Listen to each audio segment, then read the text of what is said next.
দেখাতে চাচ্ছে যে তারা তারেক রহমানের প্রতি অসম্ভব ভালোবাসা তাদের। বিএনপির সাথে তারা অ্যালাইন্ড। বিএনপিও ডিসেম্বরে নির্বাচন চায়, তারাও ডিসেম্বরে নির্বাচন চায়। তারা এখন বোঝাতে চাচ্ছে যে তারেক রহমানের উপরে যে হামলা, হুমকি অর্থাৎ এগুলো করে কিন্তু তারেক রহমানকে দেশে ফেরানোর, যে দেশে যেন তিনি না ফেরেন তার ব্যাপারে একটি হুমকি, একটি ভীতি সৃষ্টি করার একটি চট্টগ্রাম বন্দর করিডোর এবং বঙ্গোপসাগরে কোন আধিপত্যবাদী শক্তি বা সাম্রাজ্যবাদী শক্তিকে ওইখানে আসতে দেব না। আসলে পুরো বাংলাদেশের মানুষ রুখে দাঁড়াবে। করিডোর নিয়ে হুঙ্কার দিতেছে, উই বুঝে করিডোর, উই বুঝে বন্দর। আমাদের টাইমে সবচেয়ে মেধাহীন ভালচুনা ছিল ওই প্রিন্স, উই হয়েছে একটা দলের নেতা। সরি প্রিন্স ভাই, কইতেই হলে উপায় নাই। ভোট তো পাইবেন আড়াই খান সারা দেশে, তাও দাবি করেছেন সেপ্টেম্বরে নির্বাচন দেওয়া লাগবে। সজীব জয়ের কথা বলছি, তারেক রহমান সাহেব। তারা বলতো আপনারা অশিক্ষিত, আপনারা বেকুব, আপনারা রাজনীতি জানেন না, কথা কথা বলতো আপনারা একেবারে জাস্ট আপনারা যাচ্ছে তাই টোকায়। তো আপনার কথাবার্তা কাজটা যেহেতু আমার তাই মনে হয়। দর্শক, আজকের এই ভিডিওটি দেখলে আপনারা রীতিমতো অবাক হয়ে যাবেন। আপনারা জানেন ইতিমধ্যে আওয়ামী লীগ সরকারের পতন হয়েছে, এখন ক্ষমতায় আছেন অন্তর্বর্তী সরকার ডক্টর মোহাম্মদ ইউনূস। অন্তর্বর্তী সরকারের মাননীয় উপদেষ্টা ডক্টর মোহাম্মদ ইউনূস থাকাকালীন দেশে কি কি ঘটনা ঘটে যাচ্ছে তা আপনাদের প্রমাণ সহকারে দেখাবো। দর্শক, কথা আর বাড়াবো না, ভিডিওতে চলে যাব। তার আগে আপনাদের কাছে ছোট্ট একটি অনুরোধ, আপনি যদি আমাদের চ্যানেলে নতুন দর্শক হয়ে থাকেন তাহলে অবশ্যই চ্যানেলটি সাবস্ক্রাইব করে পাশে থাকা বেল আইকনটি বাজিয়ে দিতে ভুলবেন না। ডক্টর মোহাম্মদ ইউনূসের উপরে যদি কেউ হাত দেওয়ার চেষ্টা করে, ওই হাত ভাঙ্গা জনগণ এখন পাছায় ঢুকে দেবে। এবং ডক্টর মোহাম্মদ ইউনূসকে যদি কেউ সরাতে যায়, বাংলাদেশের অবস্থা কোথায় গিয়ে দাঁড়াবে। একটা পাগল লোক যাকে আমি কোনোদিন সমর্থন করি না, কিন্তু সে একটা কথা বলছে, তার এই কথাটাকে আমি আপনাদেরকে শোনাতে চাই। দর্শকবৃন্দ শুনেন এই পাগল লোকটা কি বলছে। ডক্টর ইউনূস সাহেব না থাকলে আপনাদের চামড়া কারো থাকবে না। যেমন চামড়া আগে সরকারে অনেকে ভাইয়ে গেছে, নাই আপনাদের অবস্থা হবে। এই স্বপ্ন দেখে না ডক্টর ইউনূস সাহেব পদত্যাগ করবেন।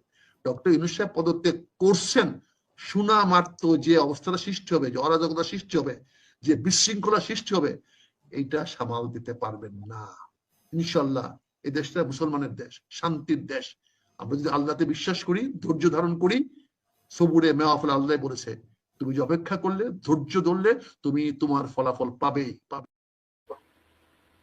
মেজর আক্তার, আমি জীবনে আপনার প্রশংসা করি না, আপনি একটা হুবড়ি টাইপ লোক, কিন্তু ইউ আর্ন মাই লাভ। সত্য কথা বলছেন রে ভাই, সত্য কথা বলছেন মেজর আক্তার, সত্য কথা বলছেন। আপনার ভিতরে এই পরিবর্তন যদি হয়ে থাকে, আল্লাহর উপরে আপনি ভরসা করবেন ভাই, আলহামদুলিল্লাহ, খুবই ভালো বলেছেন। ডক্টর মোহাম্মদ ইউনূসের উপরে যদি কেউ হাত দেওয়ার চেষ্টা করে, ওই হাত ভাঙ্গা জনগণ এখন পাছায় ঢুকে দেবে। ওয়াকারুজ্জামান তার শেষ গুটি ছেলে ছিল, তার স্ট্রেংথ দেখতে, যে সে যদি মাশাল্লা দেয় তার পিছনে লোকজন কতজন দাঁড়ায়। তার অ্যাসেসমেন্ট হয়ে গেছে, তার পিছনে লোকজন দাঁড়ায় নাই। তার ইনিশিয়েটিভ ফেল করছে, তার ইনিশিয়েটিভ ফেল করছে। ওয়াকার, তারেক রহমান সাহেব, আপনার জন্য একটা দুঃখের কথা, সালাউদ্দিনের জন্য খুব কষ্টের কথা, মির্জা ফাকের জন্য খুব কষ্টের কথা, গোরখুদ কাব্বাস আপনার জন্য খুব কষ্টের কথা। ওয়াকারের ষড়যন্ত্র ফেল করছে। এই ভজগড় বাধাইয়া ওয়াকার তার পাশার কাপড় উদলা করে দিছে, অর্থাৎ তার আইডেন্টিটি বাইরেই আসছে। সে বাংলাদেশের বন্ধু না, সে বাংলাদেশের শত্রু। সজীব জয়ের কথা বলছি, তারেক রহমান সাহেব। তারা বলতো আপনারা অশিক্ষিত, আপনারা বেকুব, আপনারা রাজনীতি জানেন না, কথা কথা বলতো আপনারা একেবারে জাস্ট আপনারা যাচ্ছে তাই টোকায়। তো আপনার কথাবার্তা কাজটা যেহেতু আমার তাই মনে হয়, আপনারা এখন ওয়াকারকে সাপোর্ট করছেন, ঠিক যেভাবে সাইদ ইস্কান্দার মঈনুদ্দিনের সাপোর্ট করছে, ঠিক ওইভাবে আপনি এখন ওয়াকারের সাপোর্ট করতেছেন। মানুষ ভুল থেকে শিখে, তারেক রহমান সাহেব, আপনি কি শিখতেছেন? আপনার সিদ্ধান্তে কোনো জায়গায় তো আমি দেখি না কিছু। এই ওয়াকার 5ই আগস্টের বিপ্লবের পরে যখন ডক্টর মোহাম্মদ ইউনূস 8 তারিখে ক্ষমতা নিলেন, বাংলাদেশের অন্তর্বর্তীকালীন সরকারকে অস্থিতিশীল করার জন্য নাটক তৈরি করলেন। কি নাটক তৈরি করলেন? প্রথমে আনসার ভিডিপি বিদ্রোহ করলেন। আনসার ভিডিপি বিদ্রোহ কে করাইছে? তারেক রহমান সাহেব, ওয়াকারুজ্জামান। আনসার ভিডিপি বিদ্রোহ ডক্টর মোহাম্মদ ইউনূসের সরকারকে অস্থিতিশীল করার জন্য কে করিয়েছিল? ওয়াকার। আনসার বিদ্রোহ গেল, ওটাকে যেভাবে পারছে দমন করা হয়েছে। ঠিক আছে, কেমনে করছে আপনি শুনতে চান? আপনার আব্বারে যেভাবে মারাইছে, মারানোর পরে এরশাদ সাহেব আবার কালা মাহমুদ দিয়া মঞ্জুরের যেভাবে মারাইছে আপনারা জানেন তো। ওয়াকার কি করছে? আনসার ভিডিপির দিয়া ইউনূস সাহেবের বিরুদ্ধে বিদ্রোহ করাইছে। এবার ওয়াকার নিজেই আনসার ভিডিপির মহাপরিচালকরে বাস দিছে, এরে আজতে পাঠাইছে, ওরে ধমক দিছে। কারণ কি জানেন কেমনে দিছে? তারেক রহমান সাহেব ওয়াকারুজ্জামান প্রতিরক্ষা মন্ত্রণালয়ের পুরা নিয়ন্ত্রণে তখন। এরপরে ওয়াকার কি করছে? হিন্দু বিদ্রোহ শুরু করাইছে। এই ওয়াকার করাইছে। কারে দিয়ে করাইছে? ইসকনিদের নিয়ে করাইছে, হিন্দু বৌদ্ধ খ্রিস্টান ঐক্য পরিষদদের দিয়ে করাইছে। এর ভিতরে ছাত্রলীগ ঢুকছে, যুবলীগ ঢুকছে। এখন আমরা প্রমাণ পাই এর মধ্যে ছাত্র দল ঢুকছে, যুব দল ঢুকছে। কারণ ভারতের তত্ত্ব, ভারতের ন্যারেটিভ, ভারতের পলিসি আপনারা ইতিমধ্যে গ্রহণ করে ফেলেছেন।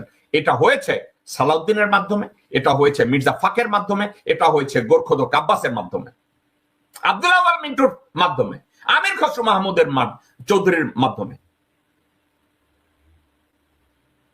এই বিদ্রোহের পরে ওয়াকার আবার শুরু করাইছে গার্মেন্টস আন্দোলন।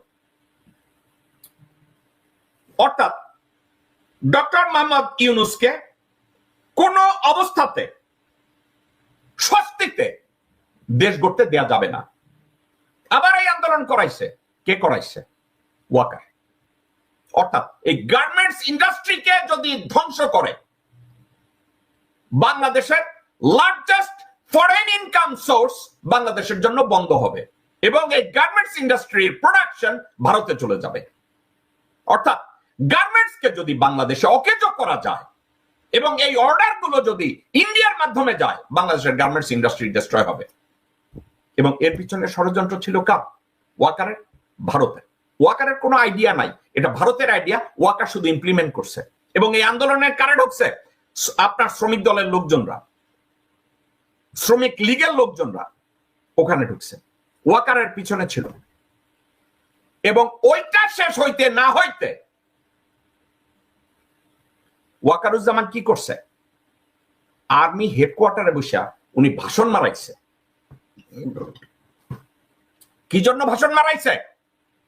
করিডোর ইস্যুতে। আসল ইস্যু তারেক রহমান সাহেব, আপনি কি এটা বুঝেন?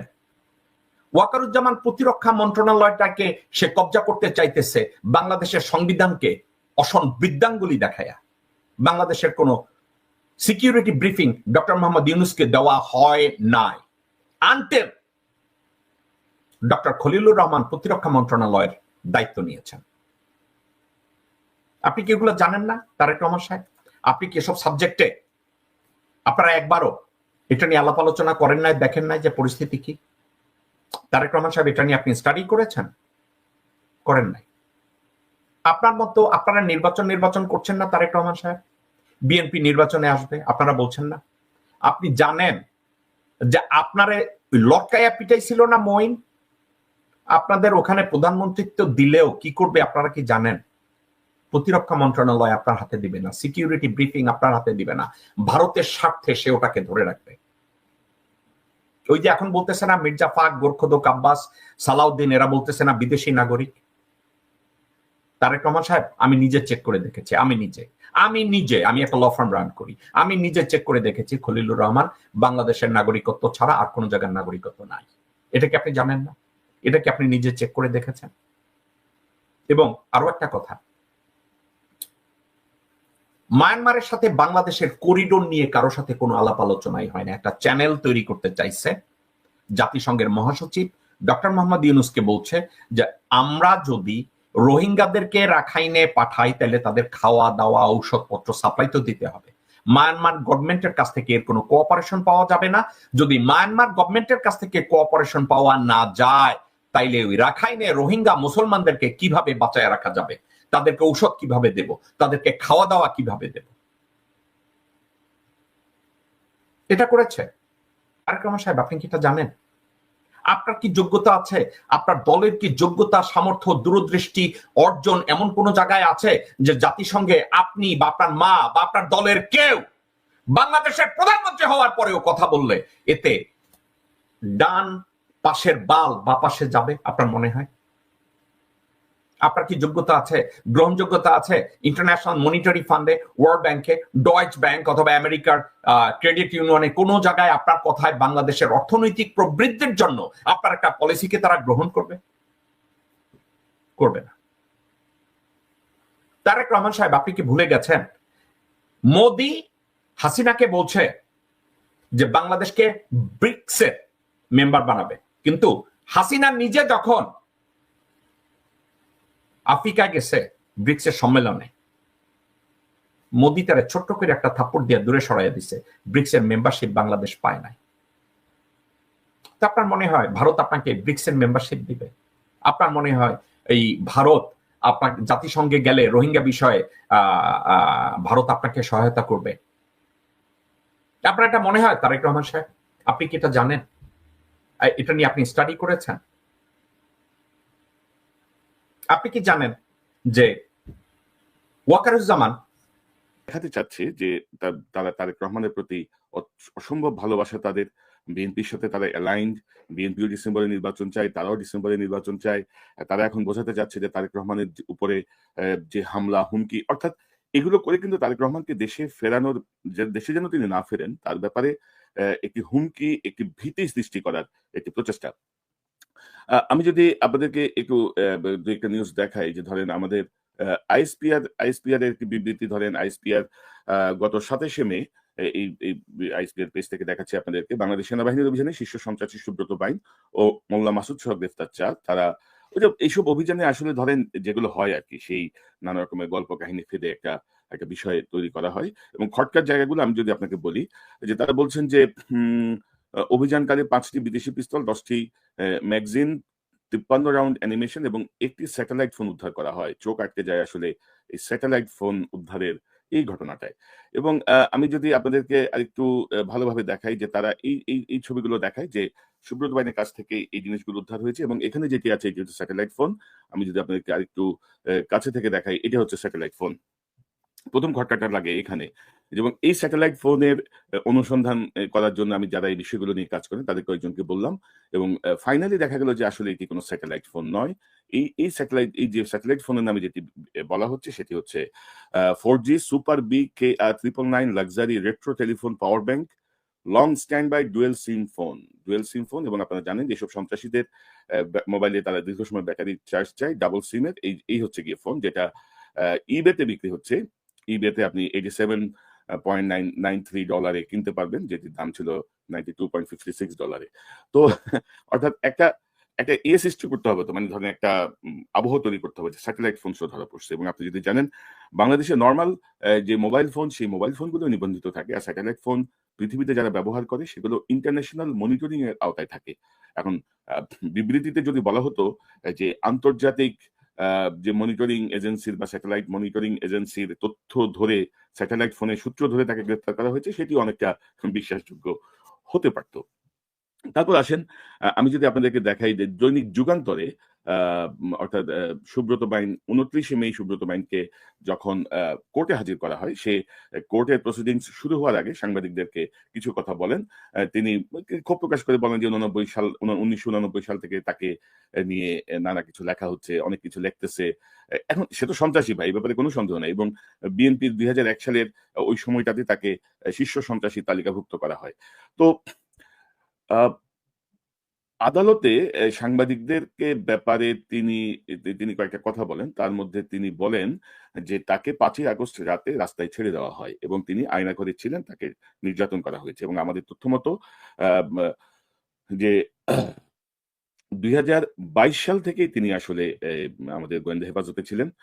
এবং সুব্রত বাইন যেটি দাবি করছেন আয়নাঘরে ছিলেন, আমরা তার সঙ্গে অনেকটা একমত। বিকজ 2022 সালে আমাদের কাছে অবশ্য ডেটটা নিয়ে একটু কনফিউশন আছে, 2022 না 2023, উলফার 3 জন সদস্যের বিনিময়ে সুব্রত বাইনকে হাসিনা বাংলাদেশে নিয়ে আসে। এবং তাকে নিয়ে আসার পরে তাকে বিচারের সম্মুখীন করে নেই, তাকে কারাগারে দেয় নেই, তাকে আয়নাঘরে রাখা হয়েছে। এবং এই উদ্দেশ্যগুলো ঠিক, যে সুব্রত বাইনকে হয়তো শীর্ষ রাজনৈতিক নেতাদেরকে মারার জন্য বা একটি বিশৃঙ্খল পরিবেশ তৈরি করার জন্য সুব্রত বাইনকে রাখা হয়েছিল। এবং 5ই আগস্ট রাতে তাকে ছেড়ে দেওয়া হয়। দুঃখিত। তো এবং এই যে রিপোর্ট, সেই রিপোর্টে সুব্রত বাইন আরেকটি চাঞ্চল্যকর কথা বলেছেন। সেটি হচ্ছে যে এবং তিনি বলেছেন যে ২০২২ সালে হ্যান্ডকাফ করিয়ে দেশে নিয়ে আসা হয়, আমাকে আয়নাঘরে রাখা হয়, যা কবরের মতো রড দিয়ে পিটিয়েছে। দেখেন আমার মাথায় কি করছে। মাথায় হাত দিয়ে দেখাতে, দেখাতে তিনি বলেন, "এখনো বেঁচে আছি।" ৫ই আগস্ট রাত ৩টার দিকে আমাকে রাস্তায় ছেড়ে দেয়া হয়। এবং তিনি তিনি স্বীকার করেছেন যে তিনি নিজের নিরাপত্তার জন্য অস্ত্র রাখেন এবং যে অস্ত্র উদ্ধারের কথা সেনাবাহিনী জানিয়েছে তার সাথে তিনি একমত প্রকাশ করেছেন। তিনি তার প্রতিপক্ষদের নাম বলেছেন, তাদের সঙ্গে কিভাবে যুদ্ধ করে তিনি এতটুকু পর্যন্ত এসেছেন।